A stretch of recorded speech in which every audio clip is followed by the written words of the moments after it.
So good to be here today. Praise the Lord. We are continuing in our study of Proverbs and Parables. This is a chance for us to look at the stories that Jesus told for the purpose of helping us to understand what it means to live for Him, live for God, and live in the new kingdom, the kingdom of heaven, the kingdom of God, pretty much interchangeable, those two terms. And Jesus here is telling us a parable this week about how disciples ought to set where they ought to set their sights. The wise man Solomon advised his sons to search for wisdom, and the beginning step is the proper attitude towards God. And Jesus built on Solomon's wisdom, but he said that a greater than Solomon is here. And the book of Proverbs enables us to more clearly understand Jesus' lessons in this parable as well. So we move into the parable of the rich fool. And this is a time of the year in which if you do any nature watching, and sometimes all you got to do is open your back window if you've got a backyard with a tree, and you'll see animals busily preparing for winter. I'm amazed at how the squirrels try to plant their booty in some of my flower pots, and certainly digging up the grass a little bit, and doing their best to plant, store those things away. That's where you get the phrase squirreling it away. They're preparing for the cold time. The weather triggers them, and I often wondered, do they find those nuts? And how do they find them? And I know that they don't find all of them, because our first home, in fact, the only home we've ever owned back in Springfield, the lady who had owned it, she had distributed flower bulbs and just let the squirrels bury them. Now, if the squirrels found them, they'd eat them. But instead, we had tulips and daffodils sprouting up in the middle of the grass. It was just kind of a fun experiment there to see that. So they don't always find them. Nevertheless, that doesn't keep them from trying. And they're doing their best to do, and that's where we get this phrase, squirreling it away. And as we encounter this whole issue, we can see money matters. It matters in the kingdom of heaven, and it certainly mattered to the people that were listening to Jesus. So many of his parables are about money. It's kind of amazing how rarely he talked about religious observance. Yeah, there's praying and there's giving, but there's not much there about ritual sacrifices. There's not much about priesthood in his parables. There's not a whole lot about attending synagogue or attending church or whatever. There's just a lot about practical things, and money is probably one of the main topics of Jesus' parables. So money does matter. And as Christians, we know we have eternal dwellings. Here's John chapter 14. Let not your hearts be troubled. Believe in God. Believe also in me. In my Father's house are many rooms, he said. If it were not so, would I have told you that I go to prepare a place for you? And if I go and prepare a place for you, I will come again and will take you to myself, that where I am, you may be also. Well, it's obvious Jesus is going to take care of us. We're going to be in good shape in our eternal dwellings. Nevertheless, we still look at our life now. We live in a material world. Material matters. I had to eat some material this morning. Could have gone without, but not for long. I had to put material clothes on to be able to present myself. I had to walk across a material yard and street in order to get to church. I trusted in the reality of the material world when I stepped out of bed. There was no question it's there. He teaches us a lot through the laws of nature, and we're made of material. We can't afford to ignore it. The material aspect of our organs functioning the way they're supposed to is of high importance to us. I was grateful to get finally a good report from a doctor who said, certain a certain chemical in my body actually took a turn for the better, and he said, something good happened to you. I've got good news for you, and that makes me happy. And I see some of the other numbers. Sometimes it's like, okay, I better take care. I cannot afford to ignore the material. With all the faith and experience we have that, God answers prayer. God answers prayer by helping us to be aware of the needs of a material world. I'm not going to ask God to cause pounds to drop or blood chemistry to adjust without me having some responsibility about that. I have to pay attention to it. So matter does matter, but it doesn't matter eternally. And here we're having Jesus tell us about the kingdom in this wonderful parable. But in the meantime, we look at all the material aspects that have come to the forefront. COVID hit, and what's one of the first things the government does is start pumping out money, because they know that if they don't give stimulus payments to people, despair will set in. Jobs had to be put on hold. Businesses were postponed. I'm amazed as a former restaurant, operator, just how many restaurants went out of business and will never go back into business. And nevertheless, the money got pumped out by the government. And I benefited, everyone else benefited from the stimulus payments, because matter does matter. There were supply chain problems. So we'd go to the stores and we'd find, hey, things aren't showing up like they used to. We're going to have to wait for a long time. We had a furniture need, and we had to wait for 7 months for a couch to be built and sent to us by a major furniture company. It's like, okay, that's just one example.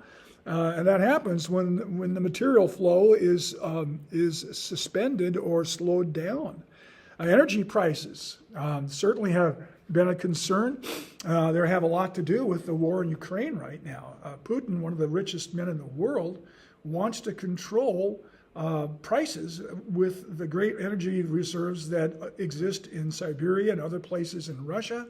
And so a war is being fought, and the energy prices are affecting everybody, especially those that are currently in those war-stricken areas that may not have any heat or energy for a while. Inflation has caused issues, because the whole thing here is, money goes, prices go up, and that means that what you have in terms of savings won't buy as much. And so inflation hits us, it hits our prices.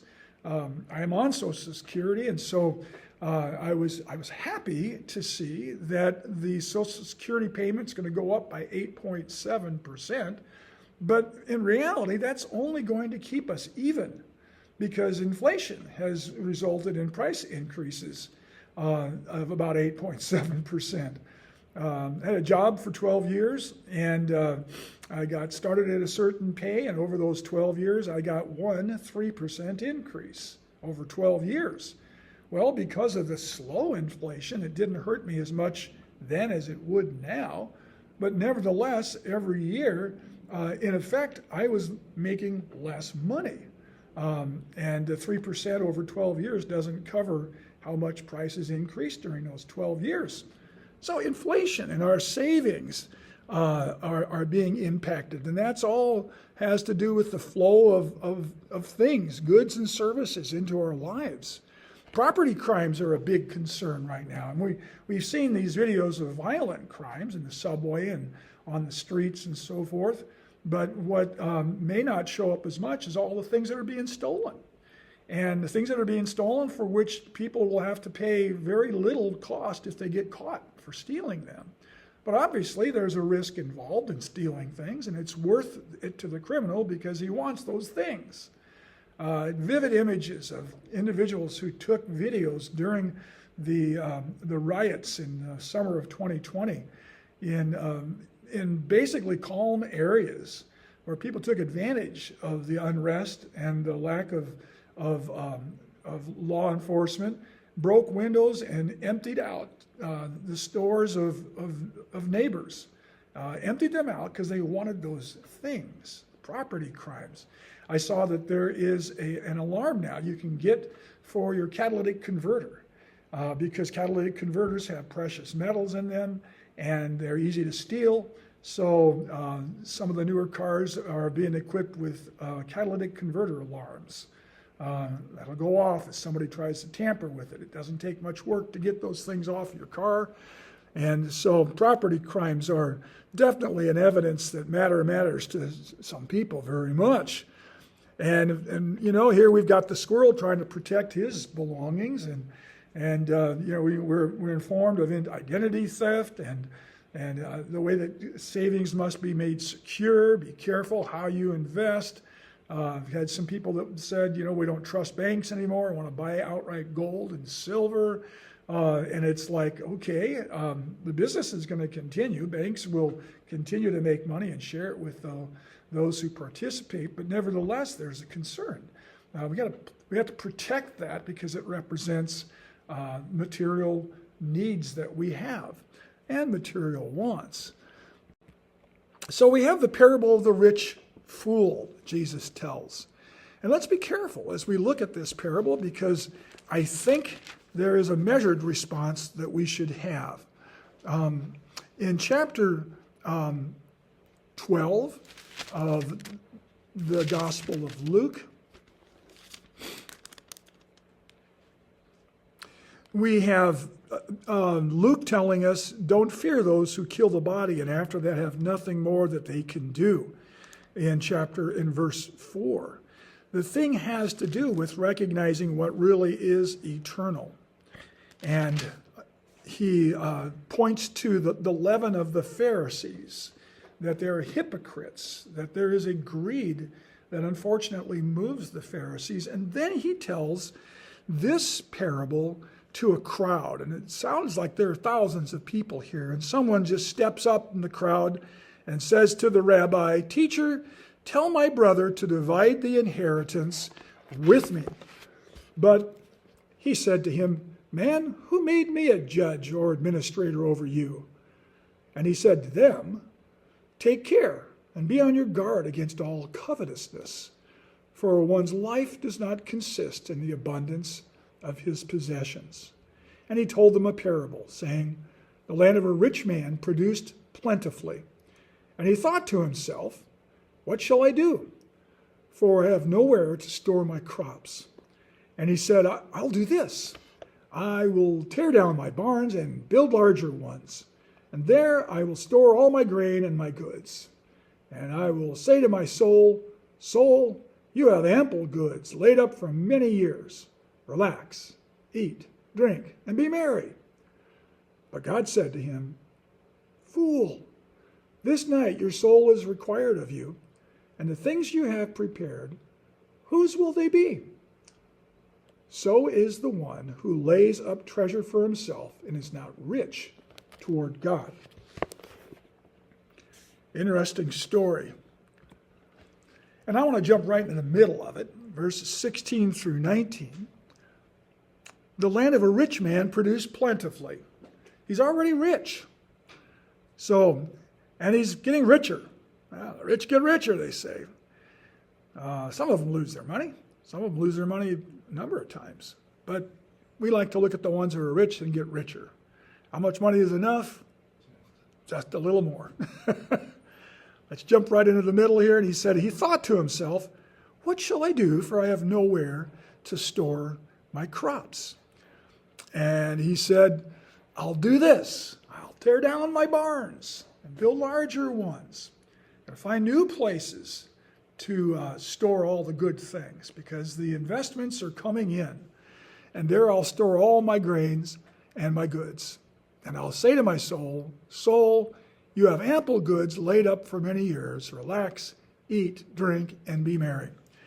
The philosopher Francis Schaeffer said there are two dominant values in Western society: affluence and personal peace. And if we think about affluence, it's different from influence or confluence. Affluence is things flowing through us. We desire to be, he said, the recipients of goods and services. And that dominates a whole lot of our thought, a whole lot of our interest, a whole lot of our priorities. How can I continue the flow? How can I increase the flow? How can I secure the flow? A silly statement, he who dies with the most toys wins, comes from that particular idea. And if you look at the emphasis in a consumer society, one that will grow as businesses grow, as investments grow. And let me just take a moment to go off to the side that a lot of the socialist fears of Karl Marx were poorly based, because he believed that the pie was finite. He did not realize that the pie would continue to increase. And if the pie is finite, in order for people to get a fair share, their own slice of the pie, someone needs to step in and do the measuring and the dispensing of the pieces of pie. But if the pie gets larger and larger and larger, there's less concern about that. Marx never stepped into a factory. He learned what he learned by spending time in the British Library. He had a wealthy supporter, Engels, and without that, Marx would have been an abject failure. But nevertheless, we look in our culture to Marx as having some answer to the issue of the distribution of wealth. He did not understand that properly managed, wealth will increase. My goodness, there was a time when the Dow Jones industrial average was at 5,000, and nobody thought it would ever reach 10,000. Come on, that's ridiculous. Things don't grow that much. What is it now, 30,000? I mean, I'm no investor, but I recognize I benefit from a profitable business environment in this culture. And people can say only the rich make money, but that's not really true. Look at our own homes. Look at the possessions we have. Look at the things that would have been incredibly fantastic fantasy for my parents and that I take for granted. I recognize I've benefited even though I'm not personally a rich man.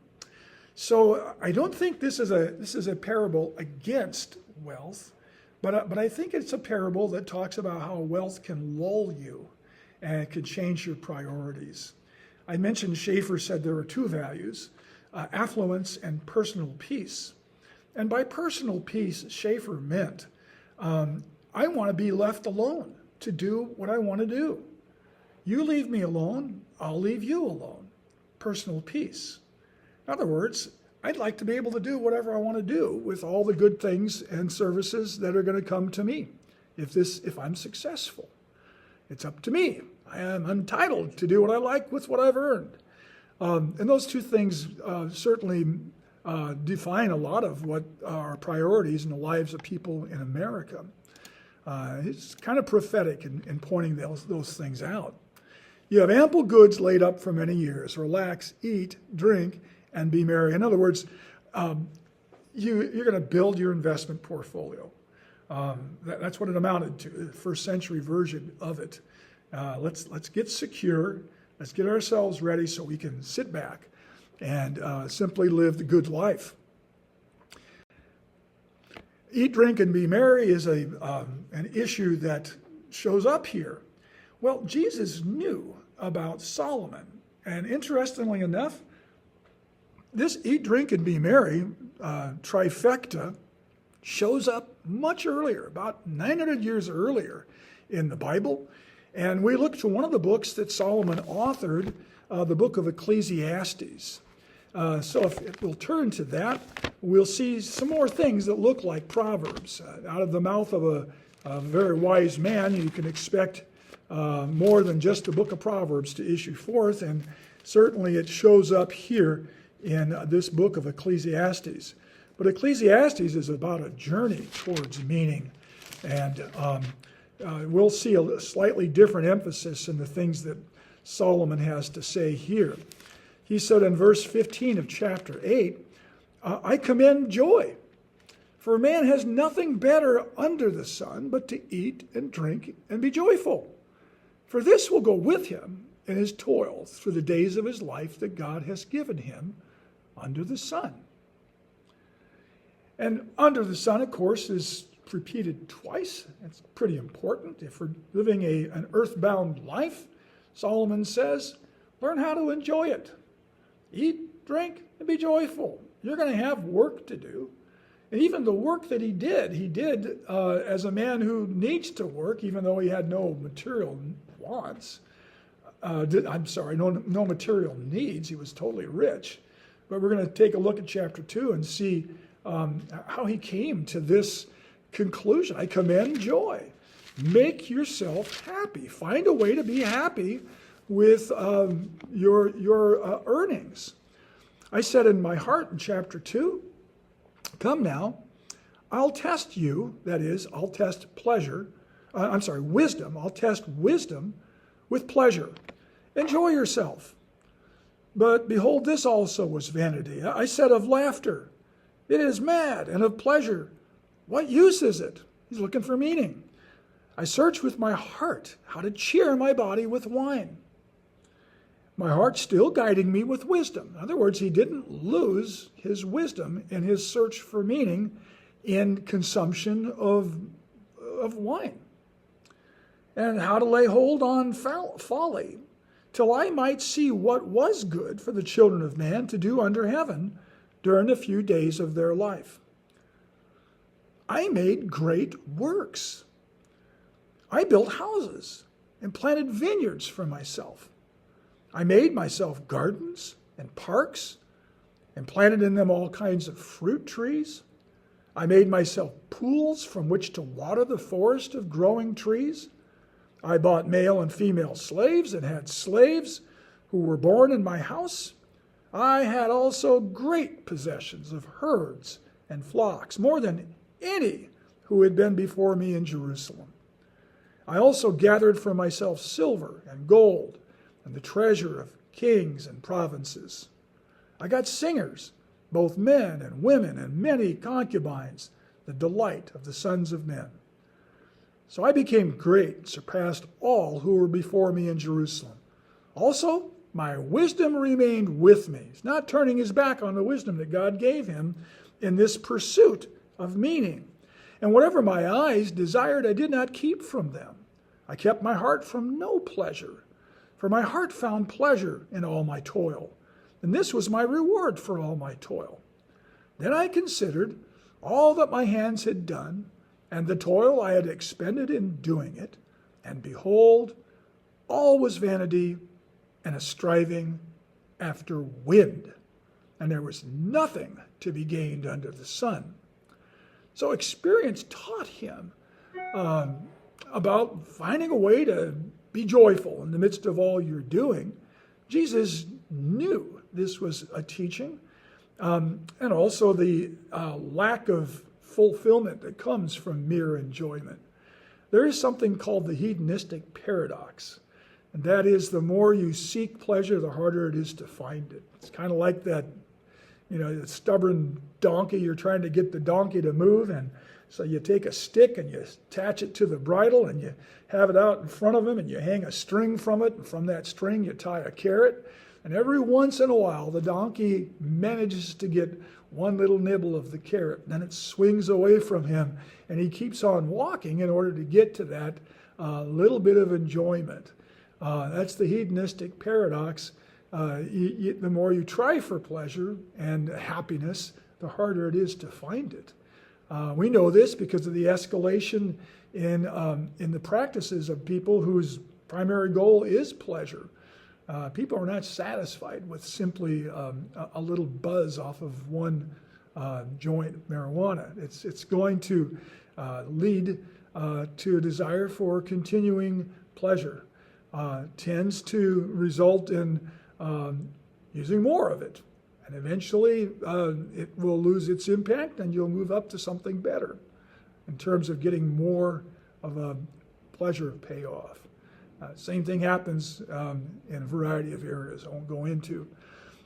But in chapter 2, verses 24 and 26, he puts an approval from God upon what he's just said. There's nothing better for a person than that he should eat and drink and find enjoyment in his toil. This also I saw is from the hand of God. So the pleasure comes from God. God gives a reward for those who work hard.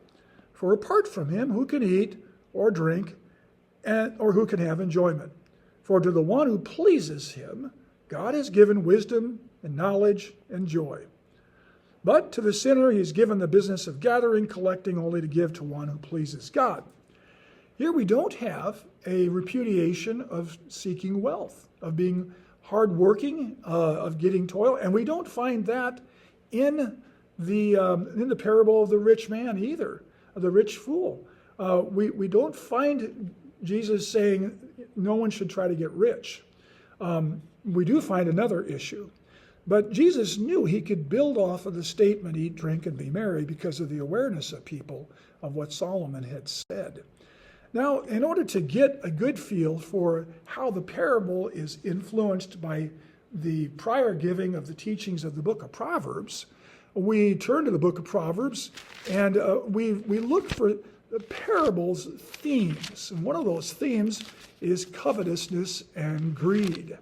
So we look in the book of Proverbs to find passages that shed light on how God feels about covetousness and greed. And we have some young troublemakers and criminals involved in the first chapter of Proverbs, and it concludes with, such are the ways of everyone who is greedy for unjust gain. So greed for unjust gain is repudiated here. You're not to do that. Desire for appropriate profit is not included in this wisdom saying. Appropriate profit is not a bad thing. But unjust gain is definitely spoken out against many times in the book of Proverbs. It takes away the life of its possessors. So we're beginning to wonder, is there something else that takes away the life of its possessors as well as unjust gain? We turn to chapter 15 and verse 27, and we see another parable about covetousness and greed.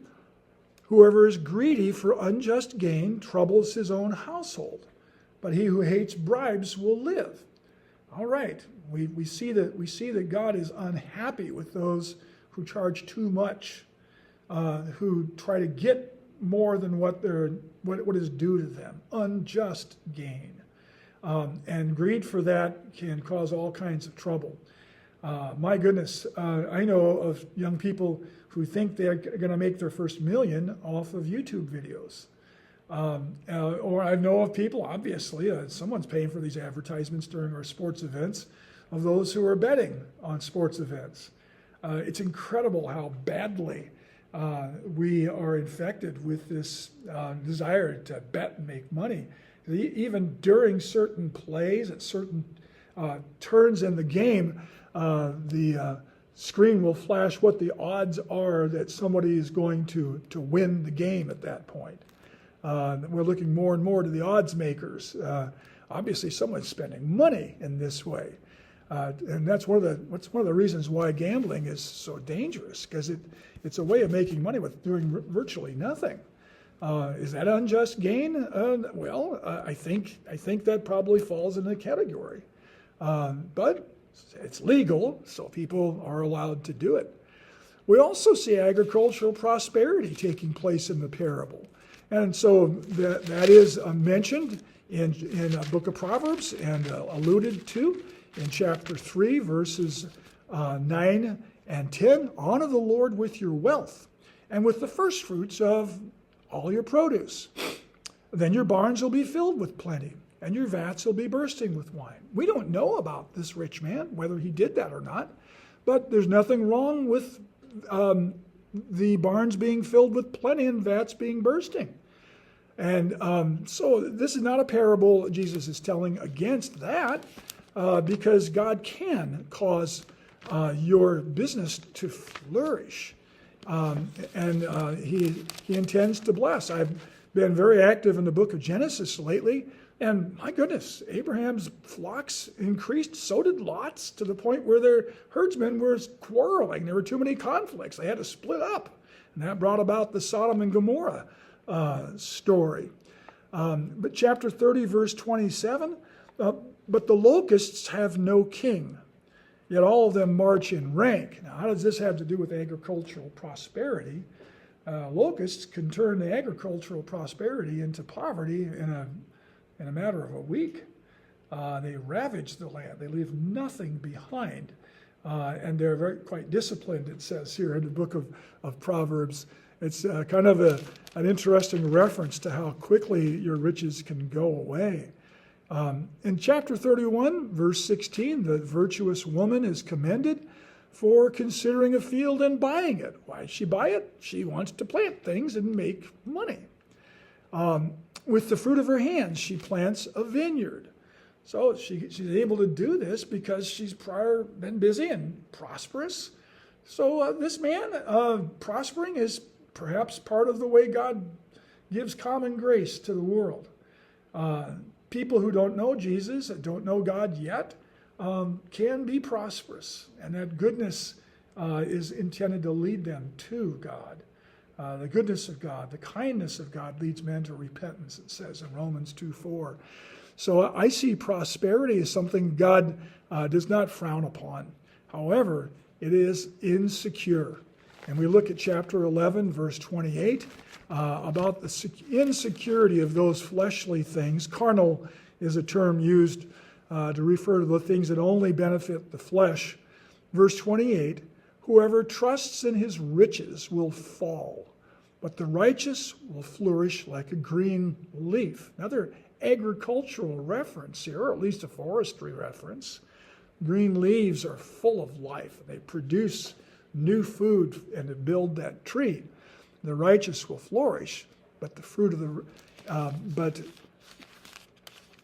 the one who trusts in riches will fall. We look at chapter 14, verse 16. One who is wise and cautious turns away from evil, but a fool is reckless and careless. So why did I choose that? Because God tells this rich man, Jesus said, fool. And the word used for fool there is different from the word that Jesus prohibited being used earlier in the Sermon on the Mount. Don't call anybody a fool. And it definitely harkens back to this book of Proverbs, common and current, quite frequent reference to the fool. The fact that the fool is identified as having certain attributes means that we're to keep our eyes open. The fact that Jesus said don't call people a fool is an important thing. The name calling is not good, but the attribution of understanding of foolishness is also commended. You're supposed to recognize people who are fools. And the reckless man is foolish. And that represents the problem here in this parable. He thinks he can do whatever he likes, build his so there's no mention of God. What he doesn't say is a lot of the problem there. In chapter 18, verse 11, how does this help us understand Jesus' parable of the rich fool? In verse 11, a rich man's wealth is his strong city, and like a high wall in his imagination. Eat, drink, and be merry. Enjoy yourself. Rest, take easy, take your ease. You can do that when you're secure. And that security is not something that you should see as real. It's a high wall in your imagination. You're every bit as at risk as the one who lives from paycheck to paycheck, or the one who has no paycheck. You're every bit at risk because it's only in your imagination that your wealth is a strong city.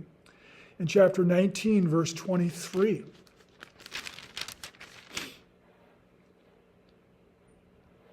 the fear of the Lord leads to, did I do this right? Chapter 19, verse 23. The fear of the Lord leads to life, and whoever has it rests satisfied. He will not be visited by harm.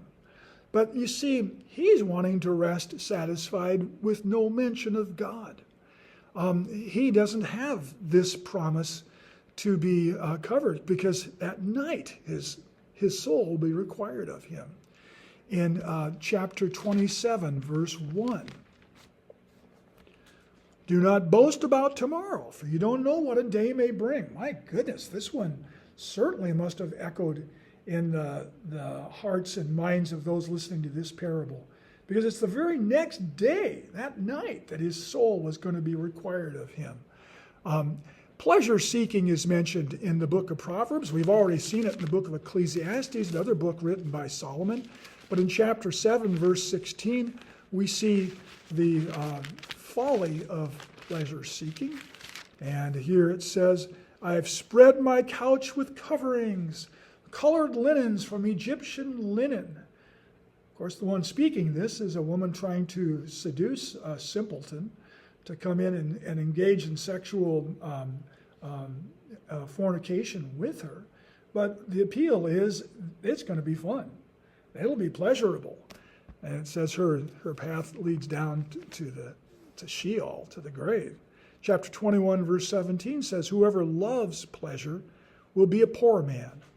He who loves wine and oil will not be rich. Wow. Going from one adrenaline rush to the next. From one larger than life experience to the next. From one OMG experience to another, which we can exclaim our heightened emotion. And we look for that. And when we have it, we dance and we show that we're happy. And if we'll buy that next thing, we'll have ensured continuing pleasures. Not a good thing to build your life on, the book of Proverbs says. Fleeting riches, and here's one of the reasons why. Chapter 23, verse 5. When your eyes light on it, it is gone. Suddenly, it sprouts wings, flying like an eagle toward heaven. Wow. Is this where the dollars with wings on it image comes from? Suddenly it sprouts wings, flying like an eagle. Wow, it doesn't last long. 27, 24. There was a time when I made a lot of money. And I figured out a way to live just right at the level of my income. I did. And it's gone. I have a few memories. 27, 24. For riches do not last forever, and does a crown endure to all generation? Keep track of what you've got, because it'll last forever. True riches mentioned here in chapter 8, verse 11. Well, what are we to set our eyes and our hearts on? We are going to be humans who will set values. We will have priorities. Everybody does. What should we prioritize? What should be of top value? We have wisdom speaking out here, Solomon says. For wisdom is better than jewels, and all that you may desire cannot compare with her. How many people have filled their garages, their attics, their vacation homes, their boats, their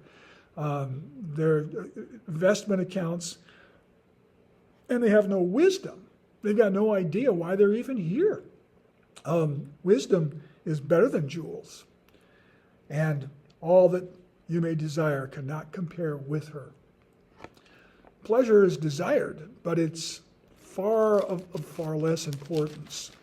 It has its appropriate place for the toiling man, Solomon had said, but it's not the main thing. Chapter 10, verse 27. The fear of the Lord prolongs life, but the years of the wicked will be cut short. So what a sad thing when people amass money and have nothing to show for it because they die. Riches don't profit in the day of wrath, chapter 11, verse 4. But righteousness delivers from death. So we've been prepared now for the parable.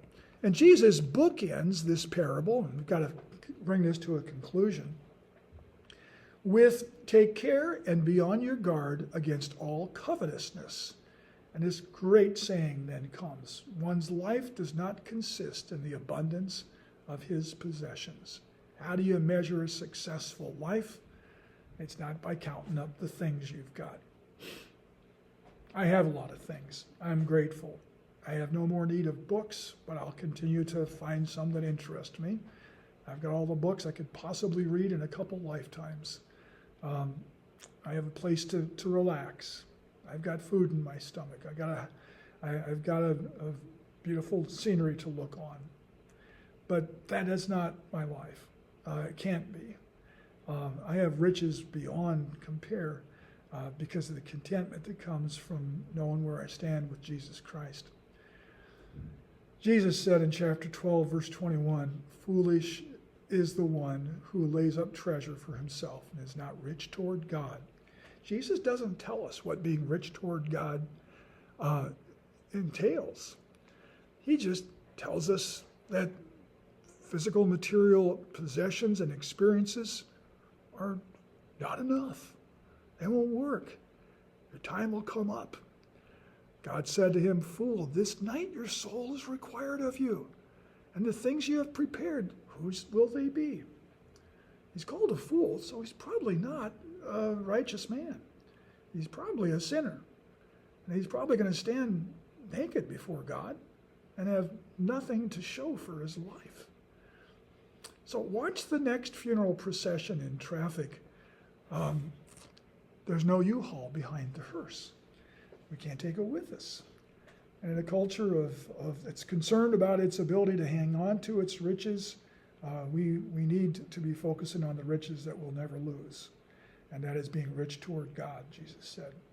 And this is a parable for his disciples. It applies to Christians, the ones who say, I follow Jesus. And may God use this parable to help us in our lives, to live lives worthy of the calling that he's given us.